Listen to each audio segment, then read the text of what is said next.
Hello guys, ayan, narito tayo sa puno. Nangangaladyo tayo dito guys. Nakikita nyo guys yung ating background. Yan po, dagat po yung pinakalikuran po natin. Pero tayo nandito tayo sa puno guys ha. Ayan. Inakyat ko itong puno guys kasi malapit ng abutan po tayo dito ng tubig. Ayan guys ha. Pero presko, super napakaganda ng aliwalas. Napakaganda po ng pakiramdam. Para tayong nasa alap-aap. Ayan, akyat pa tayo dito sa pinakang isa pang sanga. Pag tayo nahulog dito, napakalaki guys ng mabagsak sa lupa. Ayan. Grabe. Super, ayan. Ayan. Oh my gosh. Ang taas-taas na natin guys ha. Grabe oh.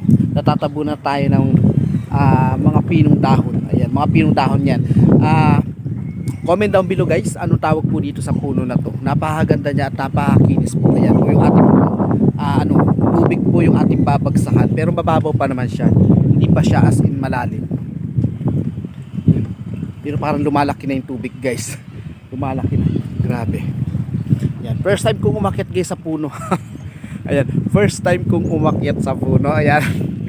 Grabe, dun tayo sa kabila, meron pa tayo isang sakan dun, no? Pupunta tayo dun sa isang sanga na yun guys.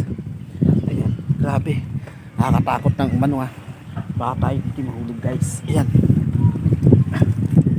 Ayan, taas. At isa pa guys, ang dulas. Okay, napakadulas guys ng puno.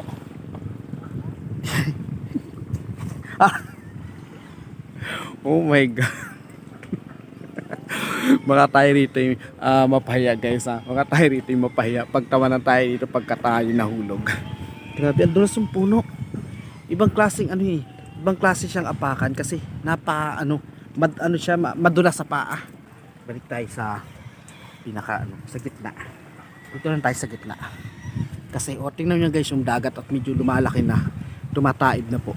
Okay? Dito tayo sa kabilang sanga. Ayan ang ganda guys ng pinakasanga niya kasi makinis siyang hawakan, tapos kapag kainapakan mo naman siya ay madulas. Ayan. Pero pwede siyang gawa ng ng tree house kasi napakarami niyang sanga. Napakarami niya guys sanga. Kaso tatakot ako guys sumapa ka. Ayun. At ang lakas ng hangin, grabe guys. Ayan.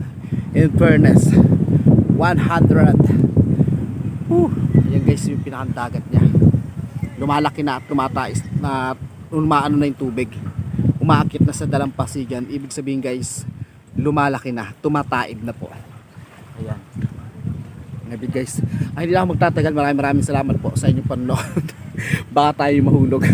God bless you all.